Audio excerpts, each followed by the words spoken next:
ஜெபம் டிவி நேயர்களே, இப்பொழுது முக்கியமான ஜெப குறிப்பிற்காக நாம் ஜெபிக்க போகிறோம். நீங்களும் எங்களோடு இணைந்து உருக்கமாக ஜெபியுங்கள்.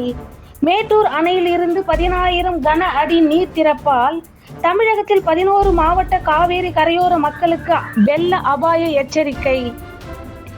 ஏசாயா 43:2 சொல்லுகிறபடி, நீ தண்ணீர்களை கடக்கும் போது நான் உன்னோடு இருப்பேன், நீ ஆறுகளை கடக்கும் போது அவைகள் உன்மேல் புரளுவதில்லை என்ற வார்த்தையின்படி மக்கள் இந்த எச்சரிக்கையை கவனமாக கையாண்டு வெள்ளப்பெருக்கில் தங்களையும் தங்கள் குடும்பங்களையும் அவர்களின் உடைமைகள் உயிரினங்கள் யாவற்றையும் பாதுகாத்து கொள்ளவும், மேட்டூர் அணையிலிருந்து திறக்கப்படும் நீரினால் எந்தவித பெரும் சேதங்கள் நிகழாமல் இருக்கவும் காவேரி கரையோர மக்களுக்காக நாம் பாரத்தோடு ஜெபிப்போம்.